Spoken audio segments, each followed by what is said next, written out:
So we are now about to begin lecture number 25 in Mesilat Yesharim. So welcome. We are in the middle of chapter 19 at the words V'nachzor le'inyan haShabbat, and we are going to return to discuss a little bit the topic of Shabbos, of the Sabbath. I'm going to give a little reminder of the background so that we remember where we were at. Okay, so first of all, we're discussing the chelke, the elements of chasidut, of piety, of being a chassid, of being pious. And he started off by saying, he made a couple categories. He said, first of all, there's three basic categories that include what makes a person a chassid, what makes a person a pious person. The first category was b'masa, and the actions that we do. In other words, the actual actions, the things that a pious person does, right? The second was bi'ofen ha'asiyah, which is in how a person does those actions. Like, say, you and I might do the same actions. One of us might be pious and the other one not, depending on how we do them. And the third was the intent, what we have in our hearts when we do them, right? So those were the three general categories. The first category he then discussed was ma'aseh, the action itself. And he divided that into two subcategories. One was the actions that we do that are direct between us and God, the bein adam lamakom, and the other was bein adam lachavero, meaning the things that are between us and other people and other human beings. So that was how he described ma'aseh, and we went through that already. And then he went to the second category, which we're in the middle of right now. And that was the category of ofen asiyah, how we do things. And ofen asiyah, he also divided into two subcategories. Now, these categories are a little different because both categories are required for someone to be pious, right? So, and those two categories were ava, which simply translates to love, and yira, which simply translates to fear. And he began by his discussion of yira. Now, yira, even though the simple translation of yira is often fear, but it's really not fear. And he discussed with us how real yira, true yira, has nothing to do with fear, but it has to do with awe of the greatness of God. And then he started to describe in ofen asiyah how a person who has this awe acts as opposed to someone who doesn't have this kind of awe. And he brought lots and lots of examples. He talked to us about, admiring the wonder of the universe around us and coming to the level of awe in the Creator and so on. But then he went on a whole discussion, which was interesting on many levels. I'm going to point out one common theme, and that was he described, well, first of all, I want to emphasize again, seeing, our comparison, how tiny and insignificant we are in comparison to the vastness and the greatness of creation, but more importantly of the Creator who created this vast universe that we live in, and how beyond us he is. And that's how you develop thought. And then he said, therefore, when you do actions that involve worship of God or involve good behavior, kinds of things that we want to do, you do them differently. So you honor them differently. You do them with a zeal. You do them with so a lot of people would associate many of the actions that he described. For example, if you remember, he talked about, doing things in a beautiful way. When you have a mitzvah, don't just, slop plop do, randomly, okay, we have to keep Shabbos, so we'll throw down a pizza and have a meal. But you sit down, you prepare, you put out nice dishes, you invite nice guests, and you make something nice out of it. You make something beautiful out of it, something special. You're not just doing it, right? Those examples are often associated in other works. They're associated with ava, with love, but he associates them with awe, because when one has awe, one develops respect. And he talked about kavod and respect. And when you respect something, you do things differently. And if you remember, he described the bringing of the bikurim, the first fruits, how they would be brought in a beautiful basket and with all kinds of pomp and circumstance and music and marching and all kinds of things. Because that's when a person appreciates the greatness of he who we are serving with the capital H, then one appreciates that everything we do should be done in a proper way, but not just done just just to, like they would say in Yiddish, Yoitze zu sein, just to get it over with. So, and he was talking about, he also discussed Shabbos a bit, and I mentioned a little how we honor Shabbos. So we're about to talk v'nachazor le'inyan Shabbat. Let's discuss a little bit more the topic of Shabbos, of keeping Shabbos. Hine Amru, we said in Chazal, the Talmud says, Rav Anan lavash kunda. Rav Anan, one of the Talmudic sages, he would wear that's translated into various ways. Translated in some translations as overalls, or just the ancient equivalent of jeans, like a farmer's outfit that you'd wear when you're working outside, that he would wear during the week. Before Shabbos, he would wear clothing that was very mundane and simple, so that he can walk into Shabbos changing into nice new clothing. Even though he wasn't really necessarily a guy who worked in the farm all day, or a guy that was a manual laborer, but he wanted there to be some difference, so he wore these mundane clothing so that he can put on something special for Shabbos and feel that special, getting dressed up special for it. But it's not just preparing for Shabbos itself. It's not just baking the challah and cooking the food and everything, but afilu haheder, even those things that we don't do, the things that we go away from, the things that we leave behind, those weekday type things that we leave behind us and say, you know what, that's for the weekday. On Shabbos, I'm going to stay away from those things and involve myself in things that are special for Shabbos. The weekday type things I'm going to leave behind me, even the clothing. Because this also gives more honor. Honor comes when somebody has off or something. We honor a dignitary. We honor someone by being different, than we would be otherwise with someone that's not, or something that's not so special. Mitzvah, that this is also part of the mitzvah, part of keeping Shabbos. They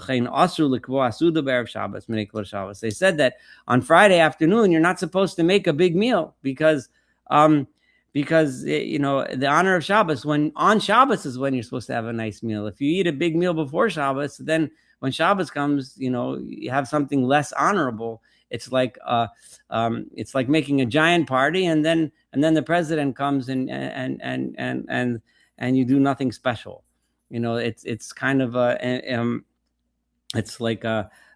it's a little bit embarrassing for the person who you should be honoring, or in this case, Shabbos. Similar things. And together with this idea of having yira, right, of having awe for greatness, and understanding, who we are, is kvod haTorah v'lomdah, is honoring those who spend their lives keeping, learning, studying the Torah, right? Having honor for those who we know are on a spiritual path that's honorable, something that we should respect, right? Uvehed yashaninun, we learned clearly in the Mishnah, kol ha'mechabed es haTorah gufo mechuber al habrios. Anyone who gives honor to the Torah itself, right, is someone who will be honored by other human beings by showing that you respect the Torah, you respect how special it is. Then you also earn honor. People see that you're a humble person. You're the kind of person who realizes things that are special. And they said in the Talmud, Amar Rabbi Yochanan says, Mipnei ma zocha Achav l'malchus esrim u'shtayim shana. Why did Ahab, who was known as one of the most wicked kings in the history of Israel, right? But he still was king for a long time. He was king for 22 years, right? And we know because he gave honor to the Torah, which was given with 22 letters, right? And because as we see that he gave honor on several occasions, that as quoted here, to those who represented the Torah. Right? And the Gemara continues and describes how Achav, and several occasions in his lifetime, gave honor to the Torah. So despite the fact that he wasn't a good person, the fact that he was able to humble himself to the extent that he gave honor to Torah earned him something special. And they said further, our sages, that if a person is going from place to place, lo yanichenu basak, it's talking about a Sefer Torah, a Torah itself. Don't just throw it in a sack, right? V'yanichenu ala chamar, and throw it on the donkey, and ride together with the Torah. You should carry it in your lap, and so on. So showing honor to these items, on the one hand, one might think, well, it's just a thing, right? I mean, what's the big deal? It's just a scroll. It's paper and ink, just like anything else. But the point is, what it represents is something that we should have awe of and honor for. You can't sit on a couch or right next to or together with a Sefer Torah. You don't throw holy books around. Even books that aren't necessarily the Torah themselves, but books that record Torah ideas, Torah laws, etc. There's even rules about the books when you take books of lesser holiness, not to place them on top of books of more holiness, right? Again, does it really matter which book is on top of which? That's not the point. The point is the show of kavod, the show of honor towards something that comes from someone that has yira, that has the awe that he's talking about. These are things that were prohibited to all Jewish people, but a pious person, he should learn from all of these things, and add things that are obviously things that are reasonable, but add things that show that he has a special respect for the things that deserve respect, in honor of the name of God Himself. And similar to this is even more than that. Hanikayon, simple cleanliness, being clean, taking a shower, being making sure your laundry is folded, making sure your house is in order. This shows honor and respect, right? Vahatahara, and the purity, hatzricha l'divrei Torah. You should make sure that your environment is clean. A place where you learn Torah should be in order, and don't be studying Torah in a dirty place, and a place, and make sure you wash your hands. This is all in order to increase this special honor. They warned us about these kinds of activities in many different places. What about the people that study and learn Torah, those Torah scholars who teach us, who at least they're supposed to be teaching us, how to live better? The Torah itself says that. It says,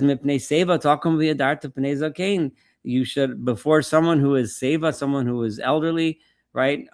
You should stand before them, and you should give honor to a person who is a sage. And from those are the things it says to stand up for them and give honor.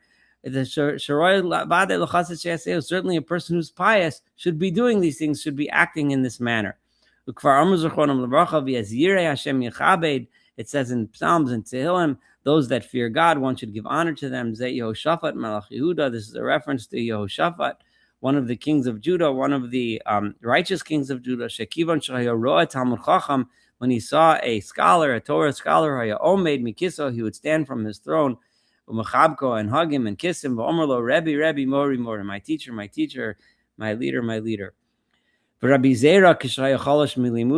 Rabbi Zera, one of the Talmudic scholars, when he was weak from studying so hard, when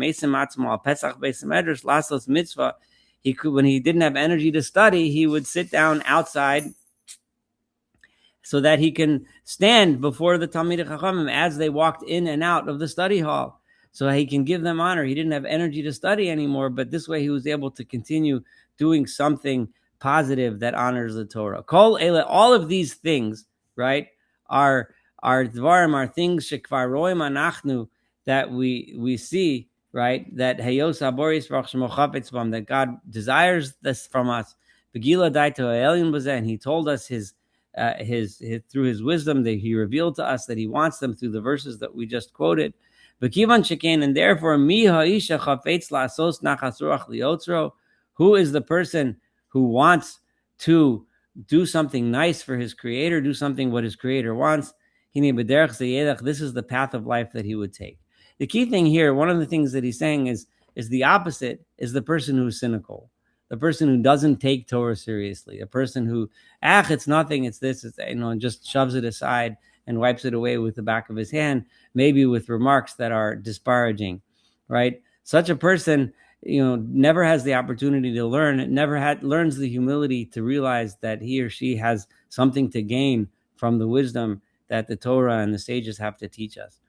But a person that does, Yosef Lekach B'tach V'losef, he'll gain ideas, he'll gain strategies, in order to do what is proper before God. And including this is kibud habate knesiyos ubate midrashos, is cleaning up the shul, right? Someone who devotes his or her time to making sure the shul and its facilities and its rooms and its so on are clean and in good order. These are the buildings that represent God, to the community, to the world. They should be in order. They shouldn't be a big mess. Things shouldn't be dirty. Things shouldn't be lying all over the place. Things shouldn't be disorganized. It's not enough that you don't go in there and joke around or watch movies or something. But it's more than just not doing things that are shameful, but more than that. Everything we do when we're in these types of buildings and facilities, we should act in such a way and take care of it in such a way that shows that we have honor for it. And something that you wouldn't do if you were in a king's palace, don't do them when you're in a shul. So this really ends his discussion of Yira. And it's interesting because this is not the usual discussion. When you read through, the philosophers and so on that talk about Yira, that talk about awe, they start off with similar ideas, realizing our tiny place and how insignificant we are in comparison to God and the greatness of God and his creation and so on.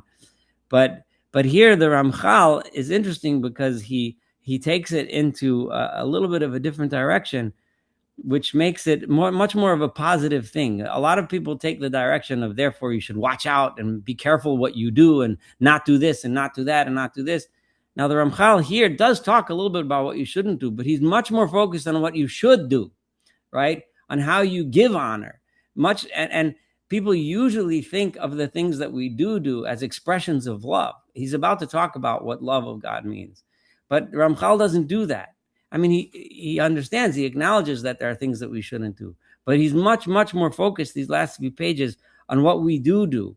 Like, he doesn't, rather than, emphasizes keeping the shul clean, doing things to honor the Torah. They're simple things, but they teach us a mode of behavior, a way of an approach towards Torah, towards our worship of God, etc., that are positive. So he turns Yira, which is often associated with a negative, what we don't do, but he takes it into something positive and tells us how we should behave. A person that has awe, how does such a person behave? He gives honor to the mitzvos that he does. He makes a beautiful basket when he brings a present to someone. He puts nice food. He makes a nice Shabbos meal. He puts on nice clothes. He does nice things. It's a different approach to Yira than we often find. So I just wanted to point that out. Before he talks about Ava, I'm just going to open the floor if anyone has anything they want to contribute. He's about to talk about Ava and love. If there isn't any comments, then I'll go on to Ava. Okay, so let's go on. So the second part, remember, he's talking now about the second category, which is Ofen Ha'asiyah, the way you do things, right? Remember, the first category is what you do. The second category is the way you do them. And when he talked about the way you do them, the first thing he says, you do them with yira, with awe, with respect. And now he's going to talk about doing them with love, with ava. Let's talk now on the subject of ava, of love. And he's going to, again, divide this into subcategories. There are three branches of ava. Hasimcha, joy. Hadvekos. Dvekos is generally translates to attachment or devotion. What was that? Devotion. Devotion is even better. Okay, I like that.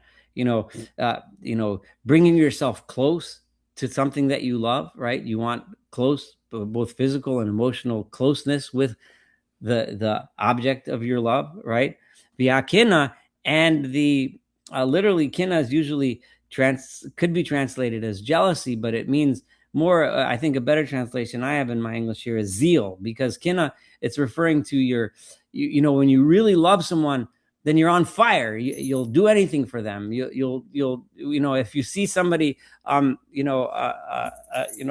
disparaging them or hurting them, you'll stand up for them. You'll fight for them, right? That's what the kina that he's referring to now is. Vihine. What is the inyan ha'ava? We talked about when through awe one comes to respect, one comes to honor, and one comes to act in a certain way. Through love, also someone comes to act in a certain way, but it's a little different, right? A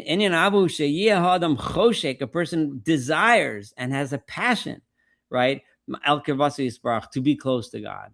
You want it. You want to be there. You want to be part of it. You want to find your path towards closeness to God, right? So when you chase after His holiness, you seek out opportunities to find ways to be closer to Him. Like we run after something that we truly desire, whether it's a person that we desire, or whether it's an object that we desire, or a job that we desire. We work as hard as we can to get it because we really want it. So the same thing. Why? Because we love it, or sometimes we think we love it, right? But regardless, that's what we're going after. And when we're searching after God, we're doing the same thing. Until to Him the simple mention of God's name, and speaking about God's praises, and being involved in matters of Torah, and godly matters of spirituality. You feel pleasure, you feel delight in it. Like a person who loves the woman who he fell in love with, and when he was young, or bno yichido, or a person loves his only son. That's the male centric view here is coming forth from several centuries ago, but their beloved child, right? Ava chazaka, a tremendous amount of love that you have for that child, or for the woman that you love. Even speaking about them, when you talk to someone who's in a good relationship and you ask them about their spouse, their friend, they light up. They love talking about them because they love them, and they just enjoy that discussion. Again, you get pleasure from talking about how wonderful that person is, and how wonderful your relationship is, etc. Like the verse says, Kimide Dabribo, as long as I speak about him, this is God in reference to the Jewish people, Zachar Eskernerod, I will always remember him. In other words, I have so much joy just from talking about him or her, and so much joy just from being involved in that subject. I just love, some of us have had the opportunity to be with a teacher who has so much joy in the Torah that they're just full of love for every single word, and it just shows, and you could feel it. It's palpable. It's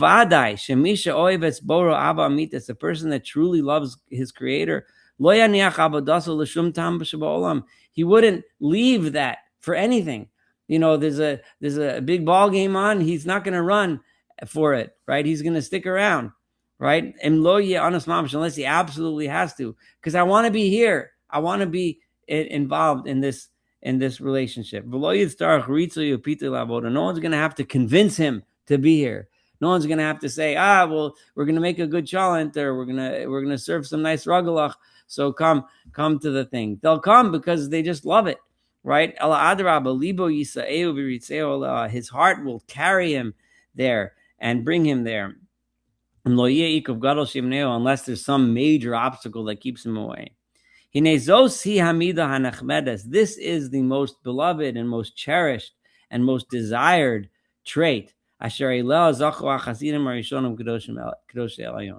the true pious ones, the original ones, the great holy ones, right? Uchamamar David Hamelech alav shalom, and like King David said, Ka'ayel tarog al afikemoyim, like a young lion yearns for the water, Ke nafshi tarog elech him, so too my soul yearns for you, God. My soul is thirsty for God, for the living God, right? Masai abo v'erapaneilikim. When will I ever come and have the privilege of seeing the face of God? V'yomer nichsifa v'gam kolsa nafshi l'chatzos Hashem. My heart and my flesh are they cry out to be in the presence of God, and so on. These other quotes that are similar, that represent the same tremendous desire. All of this, right, it comes from the tremendous desire that a person has to want to be close to God. Like the prophet says, I have a desire as deep in my soul for your name, and to remember and to know you.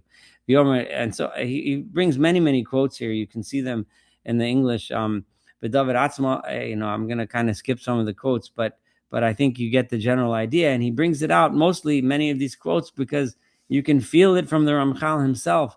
He felt this tremendous amount of love. Vihine zos vadai, and this is certainly true, right? Zos tzarach shaloti ava atliya b'davar. That this ava, true love, doesn't come dependent on a thing. It's not a love that comes because I get something out of it. Now, this is a very, very, very, very crucial point, right? And it really goes to the depth of what true religion really is and what Judaism really teaches. And I'm going to go outside of the Ramchal for just a moment to emphasize this point. And that is the idea that if one loves God because one receives something from him, like if I say, oh, I love God because, I pray to him and he saves me from my illness, or he saves me from this problem that I'm having, or he gives me all these wonderful things, that's conditional, right? That's not the love that we're talking about. When one loves another human being, when we're in a relationship and we love them only because of the things we get out of them, right? That's not real love. Real love happens when we appreciate that person, and the very relationship is what we get satisfaction from. The very fact that we know them, that we're close to them, right? That itself is the only reward, right? And the real Ava comes from this. Real Ava is when we achieve that level, when we truly appreciate. And as some of this might sound to us, and it certainly at times sounds to me like this is a lofty ideal that, what does this have to do with me in my life? Like when do I ever reach this love? But I'll tell you the truth is we can all, I'm sure, look back to moments in our lives when we just appreciated our lot, where we are, what we have, the relationship that we have. I mean, even for me personally, the opportunity to teach Torah, like in a venue such as this and other venues, and how lucky I am, to be here, and how fortunate I am to be here. Not because I get things out of it, not because I'm certainly not getting paid for it, but not because of the things we get from it, but because it's so beautiful, it's so wonderful, and having this opportunity to teach Torah is just incredible. It's just a wonderful thing. And we have times when we sit down at a Shabbos table and things are quiet, and the people that we love are around us, and we just appreciate being there, and that itself is the reward. And that's the kind of Ava that he's talking about. So even though we're talking about this chassid, this great thing, he's talking about King David and all this stuff, but these are things that we do feel, and we do feel them from time to times in our lives, and we should, do, and by spending more time doing those things, we have the opportunity to really appreciate it even more. Can I ask a question there? Go ahead, please. Just go. I always have difficulty with the idea when bad things happen to you. You were talking Right. about good things. Bad things happen to you, and there's this Jewish, Hasidic, that you should celebrate the badness when things happen. And one of the ways that you're supposed to get there, at least you read, is well, Right. it's to teach you something. There's some reason you may not know what the reason is, but there's a Right. reason for it. But that seems to me contrary to what you've just said, because there when bad things are happening, and then you say, well, there must be a reason for it. I don't know what it is, but I should thank God for everything. If that's the Yeah, I mean, test that concerns me. it's very hard to achieve love from bad things that happen to us, right? But it's not completely impossible. I mean, some things are so bad that no matter how holy you are, I don't think, I mean, maybe somebody in history was able to. But when bad things happen, sometimes we can find love, you know.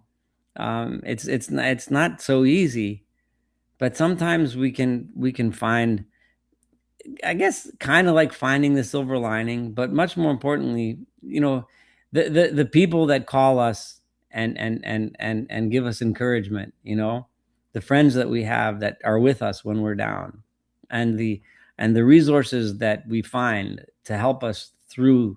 It might not solve all the problems, but it helps us get through the lessons that we learn. It's certainly not the initial reaction that most people have, and certainly not the primary reaction that most people have, but it is something that we can find, even in bad. I mean, he's not really talking here about bad things, but I think that, I mean, I know that during the really difficult times in my life, when someone who I kind of knew from shul and this and that, we talked here and there, but he wasn't a super close friend of mine or anything. It was friendly enough. And then, when I was really down, out of the blue, he just gives me a call and says, I just thought you might need somebody to talk to, I'm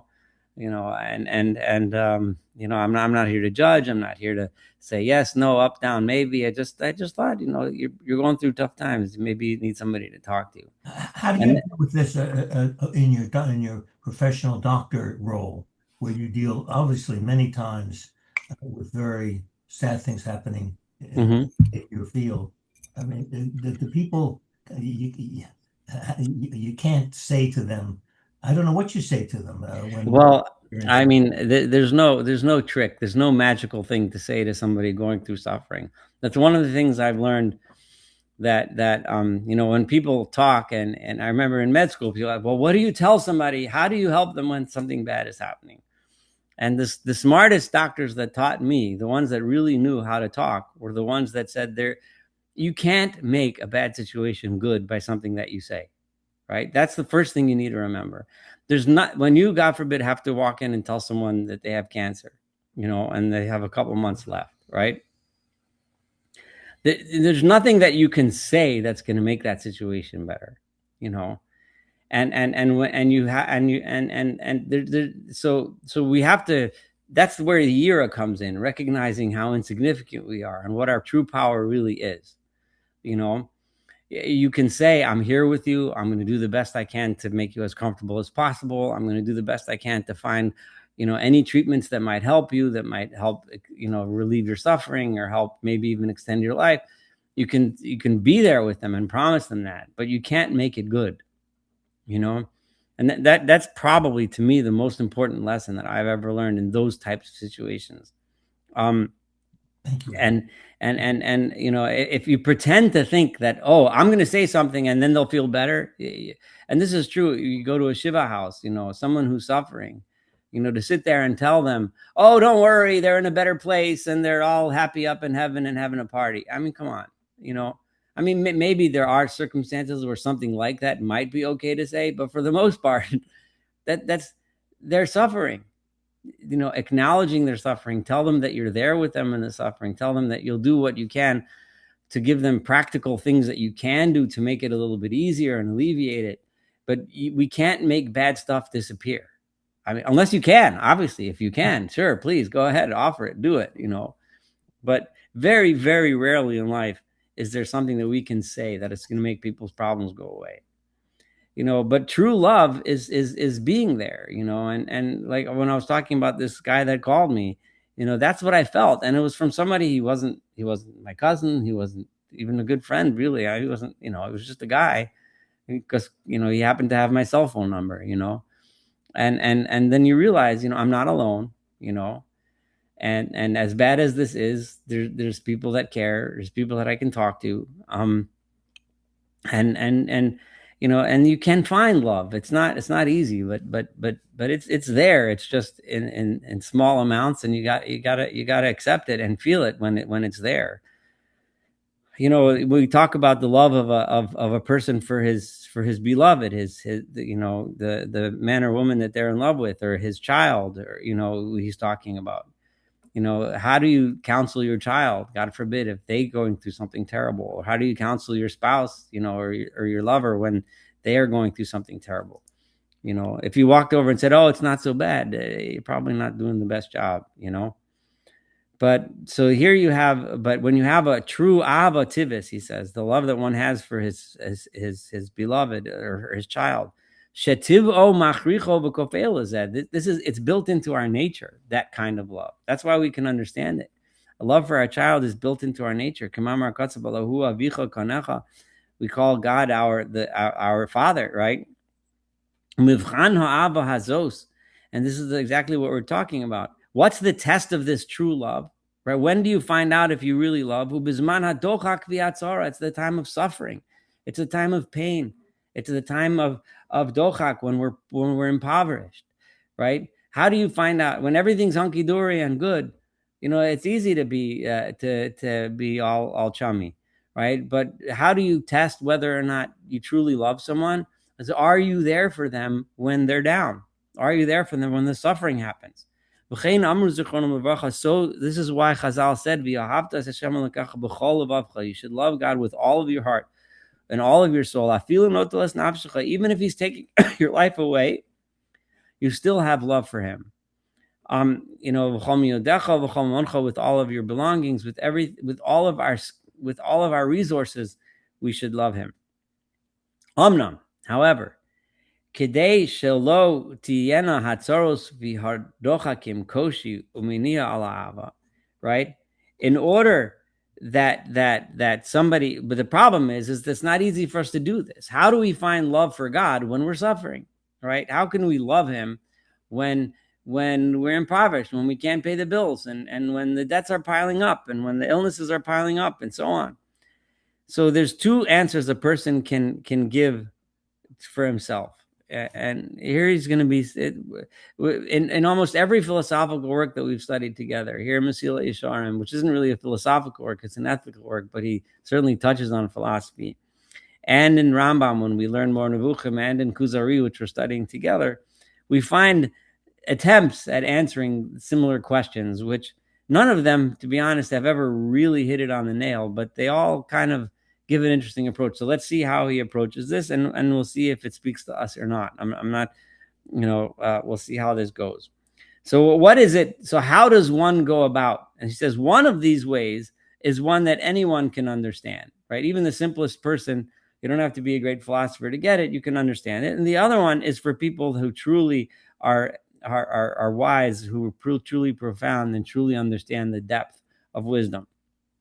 So the first one is the one that is simple. It's the one you find all over. I don't know what kind of feed you get on your Facebook or Instagram, right? But it's all over. It pops up on mine from all these Orthodox influencers, right? Who say, Kol ma David min Ishmaelitav. Everything God does. That's kind of like what you were quoting, Jeffrey, from the Hasidic. Everything God does is for good, right? Even if even the things, the pain that you're going through seems to be bad. The truth is it's good. You might not see it, you might not know it, but it's good, right? Somehow. And we all know stories. I'll never forget one of my sons a couple years back, when people everyone's making apps for everything. People still make apps for everything, but and somebody made an app for a Hashgacha Pratis story generator, right? That a divine providence story generator, right? You put in the details and it spits out a story at you. And the story always goes, and every story that is spit back at you was something along the following lines. I was going to work one day, and the Chabad guy on the corner stopped me and said, "You want to put on tefillin and daven and pray with me?" And I stopped, and that was a pain because I really had to go. I was late for my meeting, and my boss was going to fire me, and then the plane hit the World Trade Center, Yeah, and my office exactly. went up in flames. I knew you were going to And- say right, that. right, and I I knew missed, you were and I going to say missed and I saved my life. Right, those are the kind of, so here I am, something bad is happening, or sometimes, but sometimes the stories are more extreme than that. It wasn't just the Chabad guy on the corner, but it was something more extreme. I was ill, I was sick, something. But then I was saved from such and such. A guy, I broke my leg and I wasn't able to deploy with my unit. My unit deployed and they all got wiped out. I actually have a story about the unit thing, but I'll save that for another time. But now I made everybody curious. But anyway, regardless, so these are those kinds of stories where things that, and the Gemara has stories like this. The Tana who goes and has a donkey, and the donkey dies, and then had the donkey been alive, he would have brayed. It would have been given away his place. He would have gotten killed. His flames went out, and now it's in the dark. But had the flames been a that. thing, then the That's, robbers in the that's the woods story would. in the Talmud. That's the Right. story in There's the a story Talmud. in the Talmud. So this is the truth. There is obviously truth to that story. Many times in our lives, the things that we interpret as bad are actually turn out to be good. Usually it's because of efforts that we make in our own lives, right? In other words, we can take a story, learn lessons from it, and then when we look back and you say, thank God I went through that then, because look at where I was able to achieve because of it, right? But often it's because of what we did to make that happen. However, there are things in our lives which we interpret as bad, and they actually do teach us lessons. They help us grow. They help us become better. So it's, as much as I make fun of it, it's not something to make fun of. It is true in many circumstances. And like the Ramchal said, it's something that anyone, even the someone who's not the spiritually uplifted philosopher or holy man or whatever, can understand this idea. And this is, in many parts of our life, this kind of idea can be and should be helpful, because it's true. A lot of things that we interpret as bad are actually, you don't get a job, right, that you really wanted and you thought it was great. And it just probably happened to every single person here, right? And then you're really upset about it. And then the next day you answer an ad and you get a job that's 10 times better, and you find out that the boss in the other place was an abusive whatever, and he doesn't pay on time, and you know and then you realize that job that I thought was great, look, I was really sad that night, but it turns out I'm better off. Yeah, These well, things. they frequently say you learn a lot more from your failures than from your successes. Yeah, exactly. So it is true. I don't want to. I make fun a little, but I don't mean that to say that this isn't a true idea, right? Many times, things in our lives that we interpret and experience as bad things turn out to be good. Even illnesses, we may learn in a much more subtle way. You learn what it feels like to be sick, right? So then a few months later, when your friend is sick, you know how to treat him or her like a human being. You don't, oh, he's such a wimp, he doesn't come to work. I was sick. But you know what it means when you don't feel well. You have, God forbid, a problem with your child, and then a year or two later, someone else that needs help with their child, and you can use your experience and your empathy to do something good. So this is absolutely an important part of how we experience bad things, and they turn out to be something good. He gives the example of a doctor who has to cut off. God forbid a person gets shot.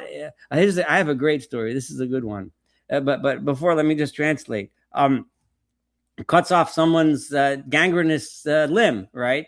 Let's say Aver Shenifsad Kadesh Yavri Sharagufulayama, so that saves the person from death. His foot is gangrenous. It's painful as in the Ramchal's time to do that would have been horrifically painful. And I can't even imagine how awful it was, but it saves the guy's life and now he can go on, So the story that I have is an old uncle of mine who's not with us anymore, was a World War II veteran. And he was a young boy in the time of World War II, and he was conscripted into the American Army, and he was sent to fight in the Battle of the Bulge, right? So anyone that knows the history of World War II knows that it was an extremely vicious and deadly battle, and deadly first because of the fighting, and also because it was freezing cold and there was feet of snow on the ground. It was a lot of people froze. It was bad stuff. On the first day of fighting, He gets shot in the leg, right, by a German bullet, right? So obviously, I can imagine it must be horrifically painful. He gets pulled off the battlefield, right? And he can't work anymore. He's not useful as a soldier without a leg. So they send him back to America, and everyone was telling him, "You got the $1 million injury," because your friends that didn't get shot in the leg, God knows what they're going through. You got shot in the leg, so you have a lot of pain. You have to have some surgery to get the bullet out, and then now you're walking around, at like the $1 million injury. So here it is a bad thing, and it turns out that it could very easily have saved his life had he not been there. He would have been through one of the worst battles in history, you know. So so the same thing, a doctor. So these things happen, right? Even though it looks like this doctor is doing something cruel, he's cutting off his leg. In truth, it's merciful. Lahaitivo ba'achriso, to do good in the end. V'lo yasir hachola avaso meharofe bavur zehamase. And the patient won't be mad at the doctor. The patient will love the doctor even more for the pain, right? Aladar Rabbi Yosef lava, so they'll love him even more. This is similar. This is a more simple-minded way of understanding how you find love of God in bad things. Remember, he knows. He already told us beforehand. He doesn't want us to think that this is his answer to the ultimate question of theodicy. He realizes very well that it's an inadequate answer, but it is an answer that can get you so far in understanding this question, right? If a person really thinks that everything that God does ultimately is for his good, whether it's something that happens to his fortune, his money, or something that happens to his body, his health, even if you don't see it and you don't understand it, how it's good, and certainly it is in some level good for you, then your love won't go away just from any kind of pain or any kind of suffering. You'll love him even more. So this is one level, right? But then there's a second level, right? And this and here and I've called upon this before. Those of you that have been in my other lectures probably remember this. I know, Jeff, you definitely do. Leslie, you probably do as well. And that is when you see someone who's truly great, then I would turn you towards two of my greatest heroes, and that's Viktor Frankl and Edith Eger, right? Who went through some of the worst things you could possibly imagine in the Holocaust, but managed to maintain somehow, some sort of positive lesson that they walked out with, some sort of something that they were able to take and use and literally change the world afterwards, and change the way people deal with suffering in general, and it's just remarkable. So, because I have no right, the reason why I quote them is because I don't feel like I personally have the right to talk about finding love and finding strength in the worst terrible suffering. The fact that there have been people before me that have done so is I'm putting my hat and riding on their hat. When you read stories of other heroes that didn't write such eloquent books, like the Klosenberger Rebbe, for example, or the other great Hasidic leaders of the Piatzesner Rebbe, and you see how they were able to find strength in the worst possible circumstances. These are heroes from our history. Rabbi Akiva from the Gemara, or the great people who suffered incredible suffering and were still able to find it. That's I'm going to hang my hat on them, right? So try to listen to them talking now. So, and this is going to be where we'll end in a minute, but let me just do one more paragraph. But those who really, really understand, right? Who truly understand wisdom, who truly understand the way God and the world works, they don't need this. They don't need you to tell them you're suffering now because it's really good for you. That's not helpful, right? That's not going to get them where they need to be. They're not thinking about themselves. And I want you to think, if those of you that haven't read Viktor Frankl's book, you should read it. Finding meaning that's beyond themselves, something that I am here for a reason that's beyond me, right? So they're not thinking about themselves. They're not thinking about my suffering, my pain, my troubles, right? That's not what they're thinking about. They're thinking about making God's name great. Now, I know that sounds like a religious concept. Some of us think of God's name great, but thinking about how to make the world better, that's what it means, making God's name great, right? Thinking about how to accomplish something important, having a goal, having something, and remembering that it's not about me, right? This of the purpose of me being here is so that I can accomplish something greater than me, something that gives pleasure to God himself, the creator himself. And no matter how many obstacles present themselves, that just means that they have to work even harder to get past those obstacles. It means they have to work even harder to find meaning and purpose in what they're doing every day. Their hearts will strengthen themselves, and they'll be happy to show and demonstrate just how strong their faith is, right? Just how strong. I am here for a reason. I can accomplish and achieve something. No matter how much suffering is put in my way, I will not give up. I will always move on. Like if you imagine a true hero, a battle hero, right? Who's under fire in every way. I can't, I'll never forget. This is a story that happened to me just not even a year ago. My army unit made a celebration for something. I can't remember. It could have been the holiday party, even like in last December, right? And our guest was a Medal of Honor recipient who literally risked his lives in Vietnam to save scores and scores of soldiers under fire, getting shot himself, like I don't remember how many times, 8, 9 times getting shot. And still, instead of tending to his own wounds, he was running back and forth to rescue fellow soldiers. And the crazy thing is that I know what a lot of the medals, I have actually next to me some of my own medals. I have my nice little medal. It's here because I just ordered it to put on my new uniform. These are my own medals. Okay. Oh, so I know what, this says I was in Iraq. This says I was in Germany. They're nice medals. I'm very proud of them. And I think I deserve them, but I know what they look like, but I've never seen a Medal of Honor. No, how many, nobody, few people get Medal of Honor. It's like the highest.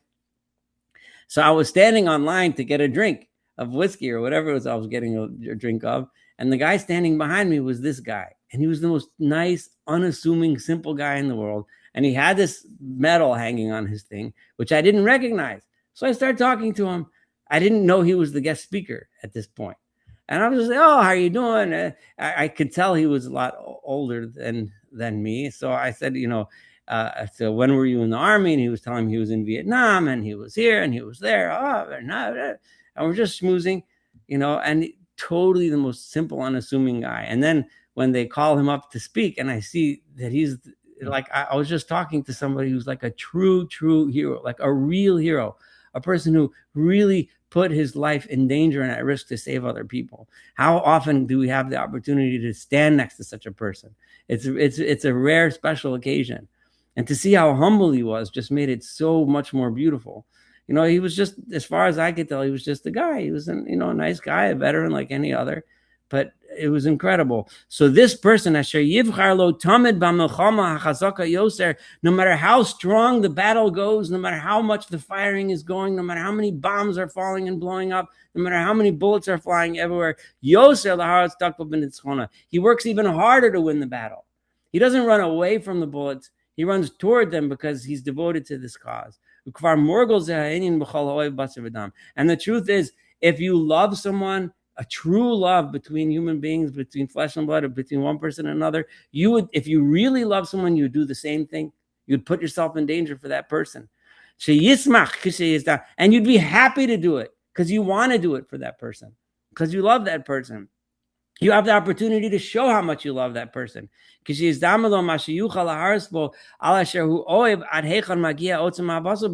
you the opportunity to demonstrate the strength of that love and just how much you love them. I'm gonna, I'll, I'll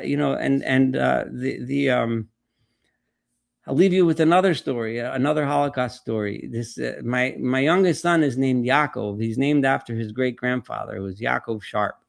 And Yaakov Sharp was a survivor of Auschwitz, and I knew him well. Um, and and and he told me that when he was in Auschwitz, right, and he would there was a couple weeks, but every day they took him to the job of his group of people was to dig some kind of a ditch, and it was backbreaking labor.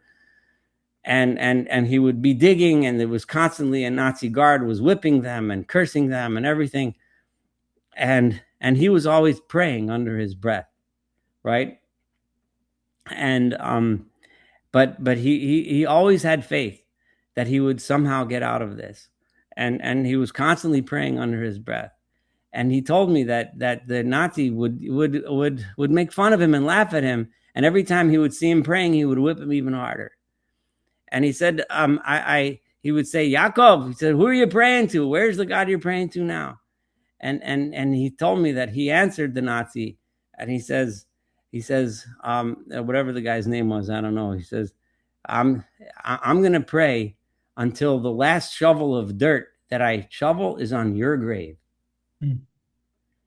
The day that when the Russians were coming to liberate Auschwitz, this soldier runs, before he runs away, he ran to my son's great grandfather.